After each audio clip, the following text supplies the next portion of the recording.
మన రాష్ట్రంలో ఉన్నటువంటి తెలుగుదేశం పార్టీ నాయకులకి, కార్యకర్తలకి, ప్రజలందరికీ కూడా నా నమస్కారాలండి. ఇంకో విన్నపం చేయదలుచుకున్నాను. ముఖ్యమైన విన్నపం ఇది. ఈవేళ రాష్ట్రంలో ఎన్నికలు ఏ విధంగా జరిగి చూశారు. ప్రజలు మంచి తీర్పు ఇచ్చారు. ఆ తీర్పుని గౌరవించాలి. మనం గౌరవిద్దాం.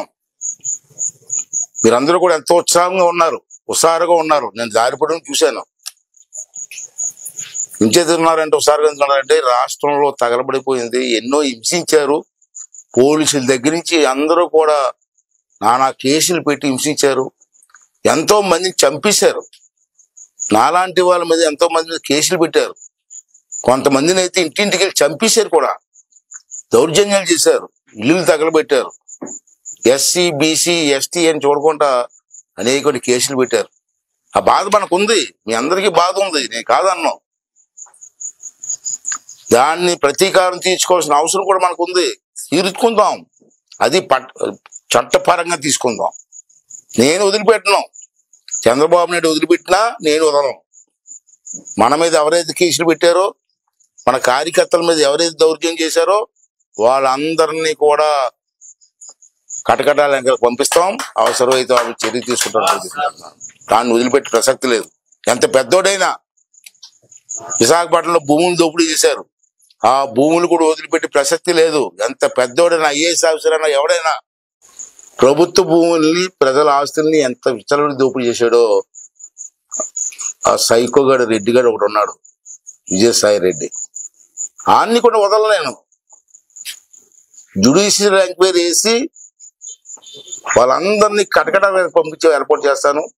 ప్రజల ఆస్తుల్ని కాపాడుకుందాం. ఇది నా వినపం. ఇవాళ చూశారు, రాష్ట్రంలో ప్రశాంతమైన వాతావరణంలో ఎన్నికలు జరిగాయి. అది జగన్మోహన్ రెడ్డి తట్టుకోలేడు. ఎందుకు తట్టుకోలేడు? సైకో.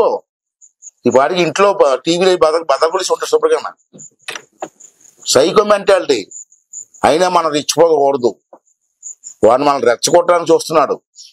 ఈ 3 రోజుల్లో మనల్ని రెచ్చగొట్టి మళ్ళీ మన మీద కేసు పెట్టి కొంతమంది చంపేసి తెలుగుదేశం పార్టీ నాయకులు చంపేశారని చెప్పడం కోసం ప్రయత్నం జరుగుతున్నాయి రాష్ట్రంలో. అందుకే ఎలక్షన్ కమిషన్ వాళ్ళు మాకు మంచి పని చేశారు. 6వ తారీఖు వరకు ఈ ఎన్నికల విషయంలో ఊరేగింపులు కానీ, మందుగుని సామాను కాల్చడం కానీ, సభలు కానీ, ర్యాలీలు కానీ ఏం చేయకూడదని చెప్పి ఒక ఉత్తర్వులు ఇచ్చారు. అది మన కోసం ఇచ్చారు. మనకు వ్యతిరేకంగా కాదు, రాష్ట్రం కోసం ఇచ్చారు. రేపు రాష్ట్రంలో గొడవలు జరిగి కొంతమంది చచ్చిపోతే ఎంతమంది ప్రాణాలు పోతాయండి? ఇది మన సంతోషం అండి. మనం గెలిచి సంతోషంలో ఉన్నాం. మన కార్యకర్తలు చంపితే మనకు మంచిదండి. వాళ్ళు చంపడానికి ప్రయత్నం చేస్తున్నారు. మనం చూసారు, రాయలసీమలో కొన్ని ఊర్లో పెట్రోల్ సీసాలతో పెట్రోల్ బాంబులు తయారు చేసి పెట్టుకున్నారు. ఎందుకు పెట్టుకున్నారండి? వాళ్ళు ఓడిపోతారని తెలుసు. ఇవాళ మన ఇళ్ల మీద దాడి చేసి వాళ్ళని హింసించడానికి ప్రయత్నం చేస్తున్నారు. అవకాశం మనం ఇవ్వడానికి వీల్లేదు. దయించి మీ అందరినీ కోరుకున్న దండం పెట్టి మరీ కోరుతున్నాను.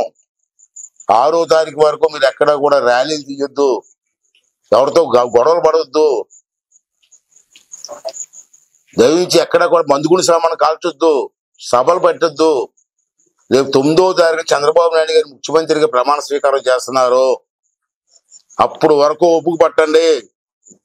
ప్రమాణ స్వీకారం జరిగిన వెంటనే what is Chandrababu Naidu, what is cabinet అని చెప్పి చూపించే బాధ్యత మేము తీసుకుంటామని చెప్పి ఈ సందర్భం మనం చేస్తున్నాను. అంటే ప్రజలందరూ కూడా సహనంతో దయించి ఓపికగా ఉండండి. మంచి అవకాశం ఇచ్చారు ప్రజలు. మనకి ఎప్పుడు లేని మెజార్టీ ఇచ్చారు. ఆడి ప్రతిపక్ష హోదా కూడా రాలేదు. ఇవాళ ప్రతిపక్ష హోదా కూడా లేదు ఆడికి. అదే అంటాను, ఇప్పుడు కూడా తప్పు చేసిన వాడు దేవుడు క్షమించడండి. అసెంబ్లీలో చంద్రబాబు నాయుడు గారిని వాళ్ళ ఆవిడ్ని తిట్లు మర్చిపోతారు జనం. ఆ రోజు చంద్రబాబు గారిని వాళ్ళ ఆవిడ్ని తిట్లు, ఆ శాపమే ఈరోజు జగన్మోహన్ రెడ్డికి ఇటువంటి గతి పట్టిందన్న విషయాన్ని ప్రజలు కూడా గమనించవలసిన అవసరం ఉంది. భగవంతుడు ఉన్నాడు. మన దృష్టి అంతా ఒకటే.